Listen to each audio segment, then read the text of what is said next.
everybody. Welcome to Aspire Golf Performance. My name is Chad Nelson. You're here because you are aspiring to take your golf game to the next level. The goal of this show is to introduce you to my clients, parents, coaches, experts, top golfers to help share their stories to help you execute on your dreams.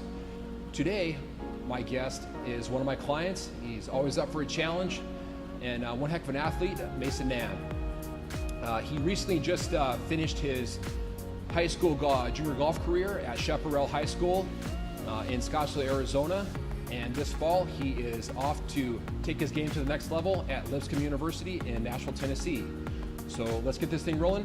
Mason, welcome to the show. Yeah, thanks, Chad. How you feeling, dude? Good to see you, man. Yeah, dude, absolutely. So let's get this thing rolling. How about the Open today? That was nuts. I wanted Tiger to win. I know, right? I did. Coming down the stretch there, I actually only caught it when they were all of them were on the back nine. Okay. And so when I looked at the scores from when they were coming down from 3, they were all at 9, and then they all dropped. I mean, how the winds must have picked up. Yeah, absolutely. I'll probably watch it later.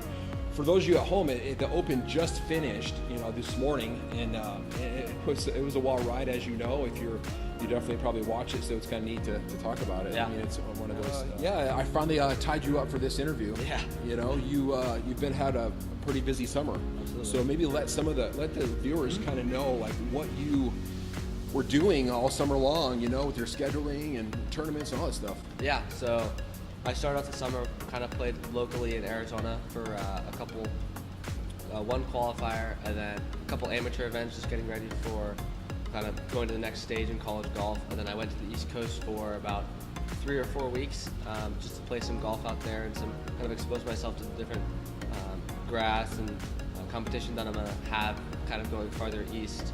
So I was out there for 3 weeks, played some good events, had a good time, learned a lot, definitely. Absolutely. Yeah. Like you were in, where'd you go, Colorado? So I went to, I played tournaments in New Jersey, North Carolina, and Virginia. Yeah. Oh, wow. So 3 good spots. Yeah, big courses. One of them was Pinehurst or no? Yeah, so I played my final junior event at a course called, or actually Pinehurst, yeah. I played the number 8 course and then number 2 for one of the days, which was a great experience. Yeah. Okay, before we move on a little bit further, there's a few topics on this Aspire Golf Performance show that we like to cover all the time to ask the amazing guests on here.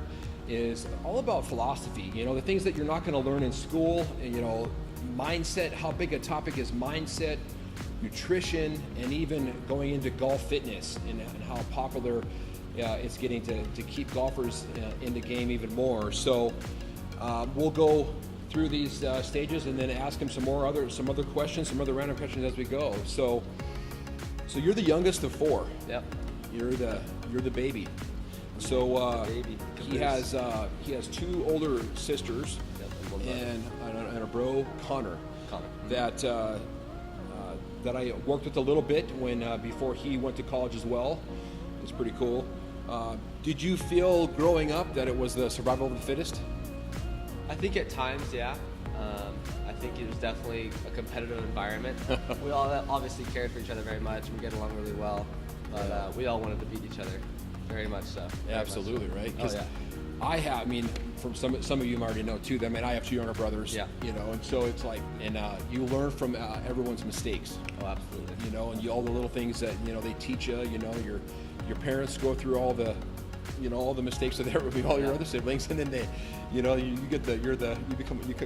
out the best, man. Yeah, exactly. It's pretty cool. That's how I think it turned out. I know, right? So that's interesting. Like with your mom and dad or a relative, do you feel like they gave you a philosophy of life to live by?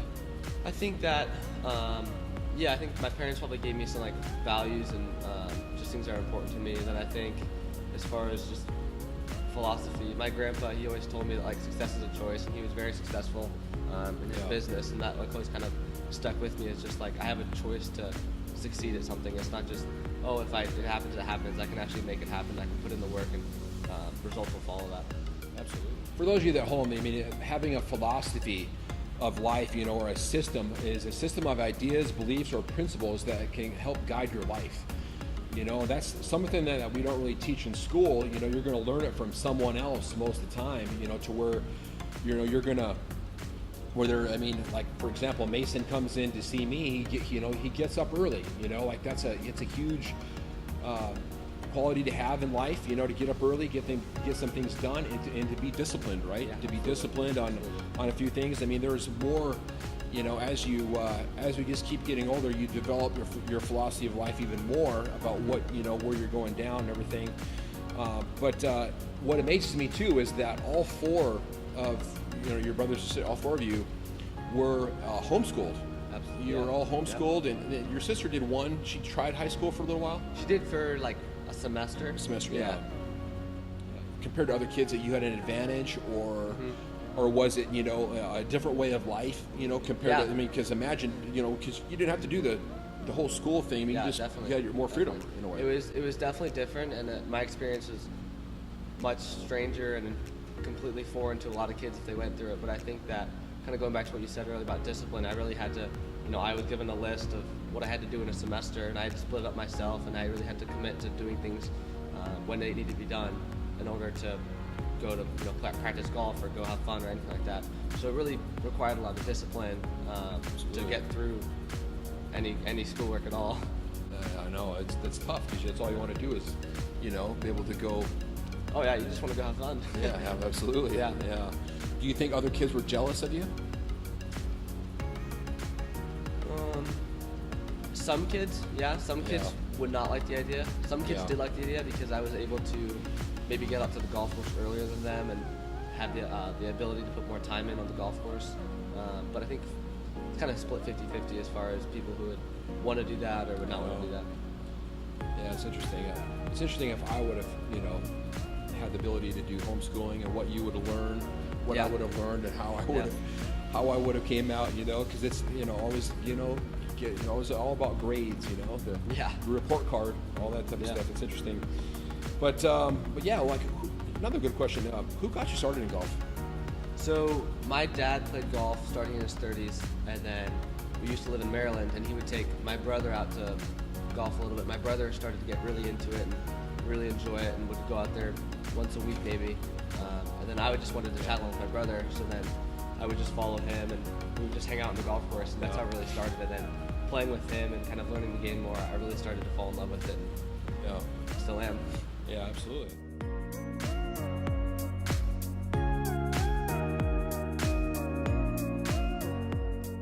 Who would you say your role models are for golf? In golf specifically, or just in anything? Yeah, like just anything. Like maybe a couple of them, like for golf or for. I think just as far as like my commitment and discipline, I said my grandpa kind of gave me that philosophy for how I pursue things. Like he's definitely one of them. Close family and a couple of friends that I have that are pursuing golf right now professionally.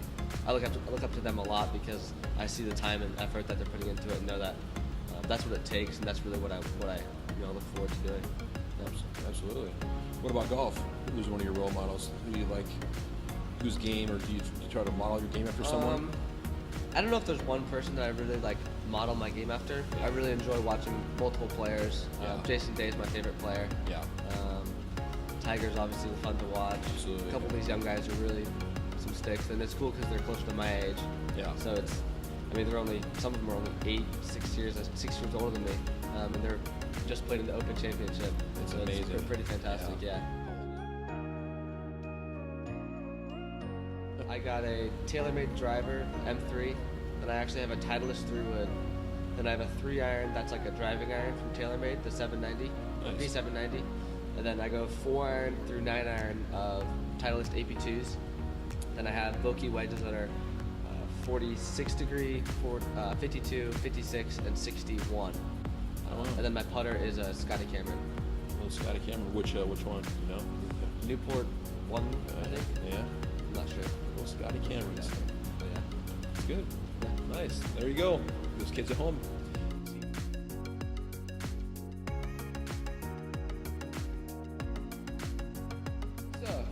Let's transition over to an important subject that's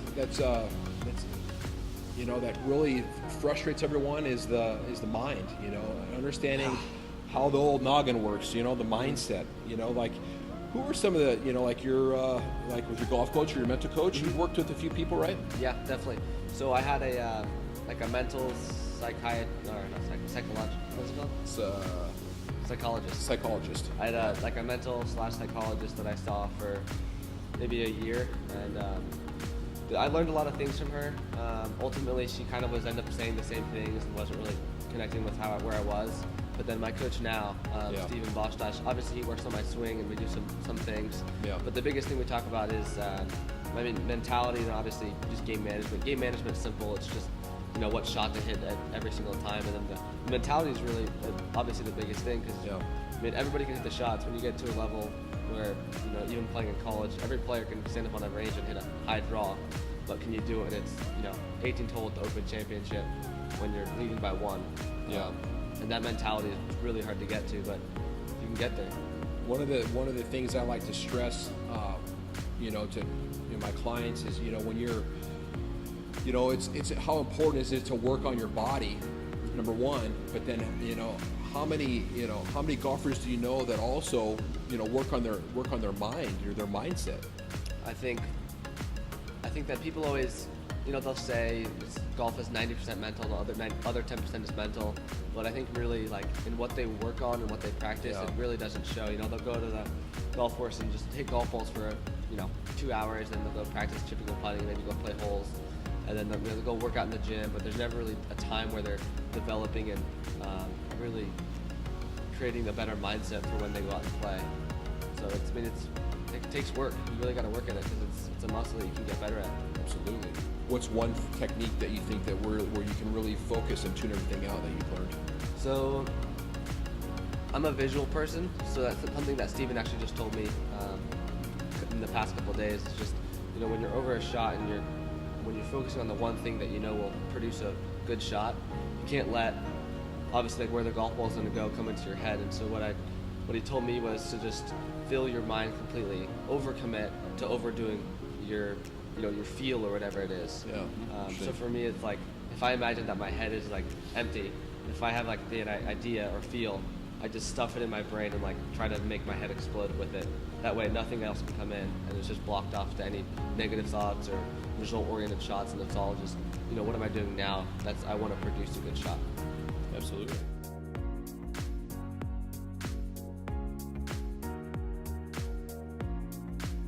It's a huge topic is on nutrition. You love eating, everybody loves eating, right? He's a solid lean, almost 160. So right now trying to get him to eat more so that he can keep on the muscle, keep packing on, because it's so important that, as you're golfing so much and walking and doing everything, is to keep your weight on. Nutrition is a huge topic. What are your thoughts on nutrition, and what advice would you give the young golfers? Yeah, obviously nutrition is very important. You really gotta, when you're out there for 18 and then in college 36 holes in one day, your energy level, if you don't eat, it's just gonna go up and down. So it's really important to maintain a high energy, and that happens through nutrition and eating protein bars, drinking enough water, having enough electrolytes, Gatorade, and all those things are great. Because without it, I've had it this summer in Arizona get very hot, and there's been rounds where if I don't drink water for one hole, and I go to the next tee shot and I'm shaking because I'm so dehydrated and exhausted. It can happen quickly, and it's really important because without that, everything else is going to start to deteriorate. Mentally, you get fatigued, and things just start to go bad after that. What is one of your favorite meals?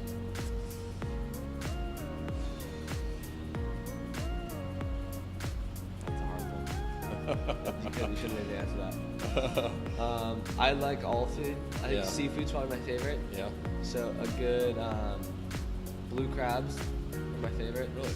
Yeah. So like in Maryland, you can just get a big bushel of blue crabs. And it's good. Seafood guy. What about if you have to cheat? What would you cheat on? If I have to cheat, probably I really, really like. There's like popcorn called like Pirate Booty, I think, or something like that, and they're really. They're terrible for you, but they're really good. Really good. I try not to have that often. What about during a round? And do you use any kind of what do you have in your bag during golfing, or any kind of electrolytes that you use in your water? Yeah, definitely. So water I try to drink. So on the third tee shot, I kind of have a system. On the third tee shot, I pull out my water, and I usually have a Cliff Bar or a Pro Bar, or those are kind of my two favorites, because I think they taste the best and they're good for you. So I usually have one or two of those in the round. I'll pull those out and I'll take at least take a bite, and I'll start drinking the water. And I go through water pretty easily just because I like water and get thirsty. And then as far as what I put in my water, I usually put maybe an Emergency, which is like a vitamin C. I'm not exactly sure what's in it, but I know it's really good for you. It's got some electrolytes. Yeah. And then there's a couple other things you can do, like a Gatorade, a squeezy thing you can put in. Gotcha. But I'll usually have maybe, if I'm really tired, maybe a Gatorade at the turn, just a little sip of it. Yeah. And then at the turn, my mom makes a wonderful PB&J that I pound on the back nine. That thing's good. It's really good. So let's move on now with golf fitness. Getting into gym is where I first met Mason's brother Connor, and then Mason came in to get going too. When he was a youngster, you were 13 when I first met you. 13 or 14? 13 or 14. I think 14. Yeah, 14. 14.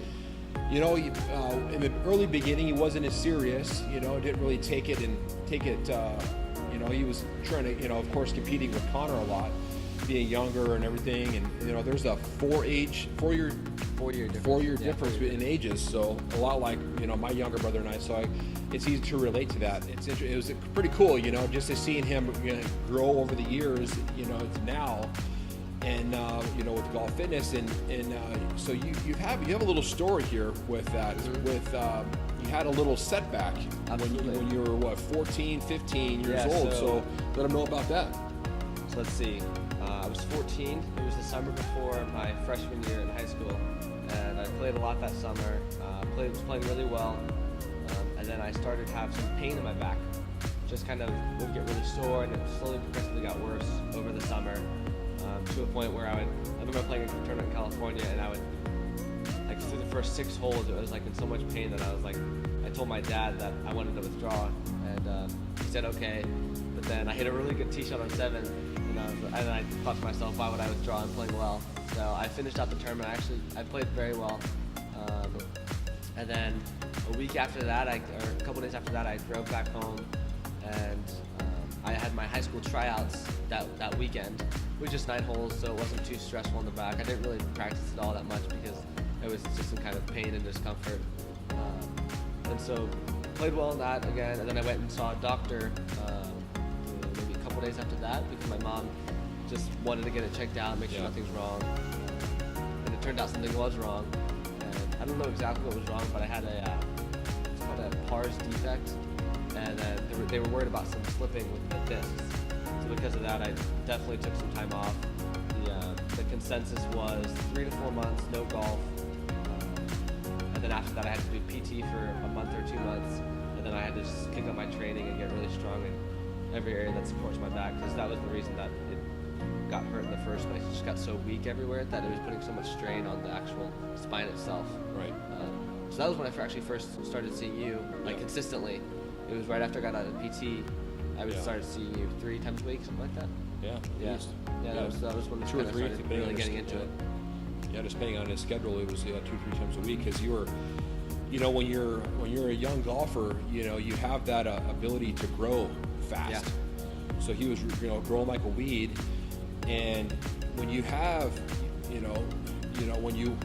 I guess the main goal for a lot of juniors, right, when you're going through that spurt, is to still, you want to crush the ball, right? Oh, yeah. So if, one of those times, that you go to golf and you're going through those growing spurts, when you don't have enough strength, around your spine or your core to help you with that, that's how you can, number one, get injured, right? And I have a whole thing on the website about, about being injured. But yeah, it sucks, it set you back a little bit. Absolutely. But we got you tip top. Yeah, and I'm honestly happy that it happened when I was almost so young. That way I could really understand, how injuries happen and how to be strong and how to prevent them going forward. Because I know now, if I get injured, it's not going to be from something I do on the golf course. It's going to be, snowboarding or something like that. Yeah. But it's definitely a learning thing that happened that I think helped me in the long run. Definitely. Absolutely. And that's kind of like what I was going to, ask you next is basically like, when just for even for life or for, how has training really helped you over the last, so we've been training for 3 years, 3.5 years? 3.5 years. 3.5 years, whether it's 2 or 3 times a week, what is it done for you? I think it's done multiple things, obviously. One, it's kept me healthy. Yeah. I haven't had any problem as far as injuries, pain. Only pain I'll get is if, I'm out there forever and it's not even my back that's sore. It'll be like my hands that are tired or something like that. Yeah. But as far as injury, pain, nothing like that. And then obviously getting stronger, getting my speed up, stability, all those things that we work on really just allow you to make a really good golf swing. And let you hit the golf ball as best as your body can. So I've obviously gained speed, and then just lifestyle, being fit, it's good. Absolutely. Much better, yeah. What other sports do you play?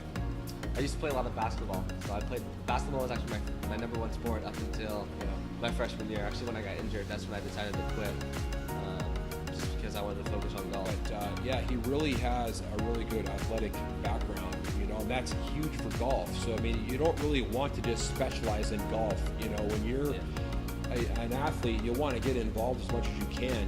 Whatever it is. If it is basketball, whatever sport that you like, it's good to do something else. That's a huge thing to really help you later on in life, to help you build on the foundation. What advice would you give younger golfers when it comes to golf training? Golf training? Yeah, golf training and fitness. I would say it's for me. It was very important to have a trainer, not just because of like the knowledge that you had and like the things that we worked on. Yeah.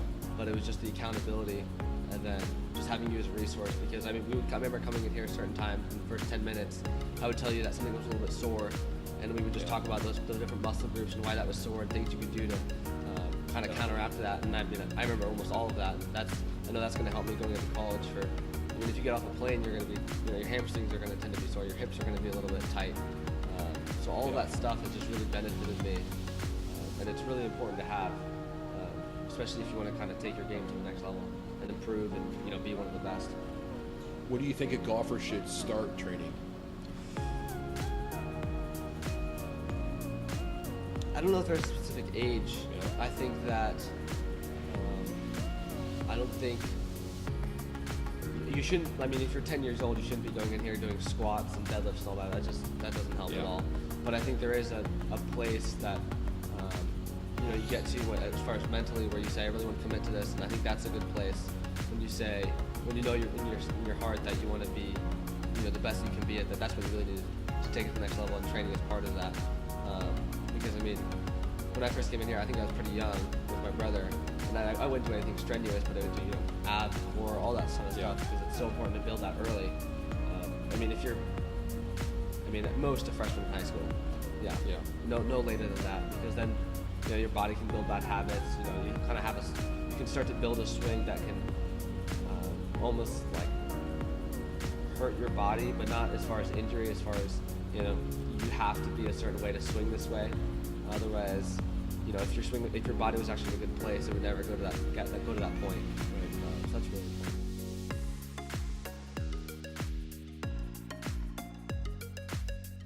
So awesome information. So if you have any questions at all about golf fitness, you can go to the golf fitness page on the site.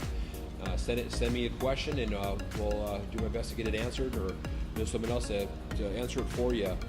So okay, now here's just some rapid questions, some random questions for you. What book or books would you give as a gift, and why? Or what are 1 to 3 books that have greatly influenced your life? I think that the books I would recommend for a golfer in particular would be one of them called The Extraordinary Golf by Frank. Something.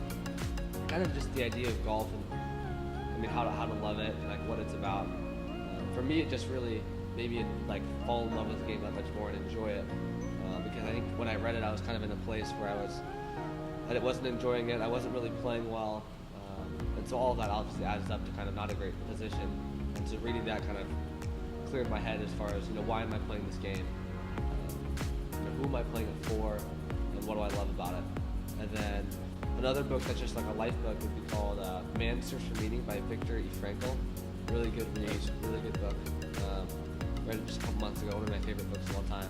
And then one more would be When Breath Becomes Air by Paul Karabin. I think that's how you say his last name. Yeah.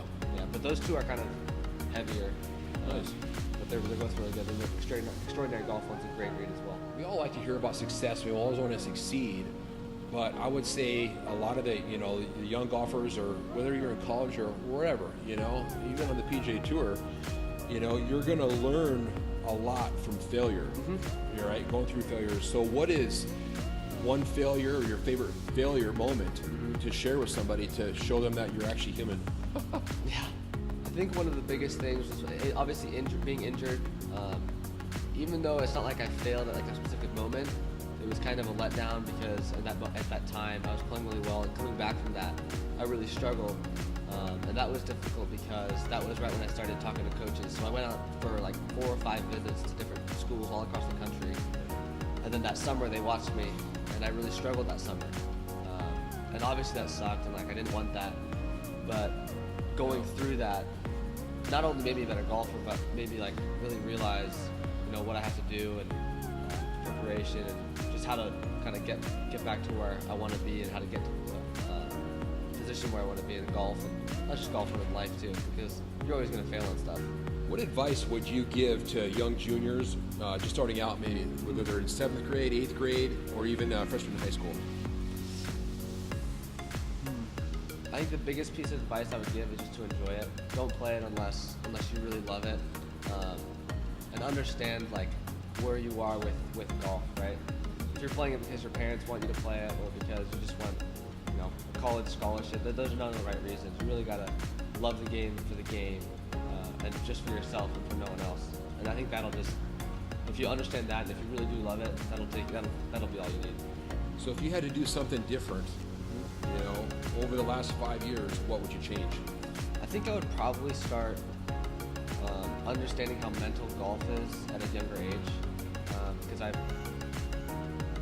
really only truly understood just how mentally strong you have to be maybe a year ago, and even then I'm still learning. I'm constantly learning, but I think understanding, if I was younger and understood, it doesn't matter how good my swing looks or how good I can hit a shot in the range or hit a shot on the golf course, but really if I have that mental edge, I'm gonna kill these kids, because I know that I'm gonna be ahead of them in the way that's most important.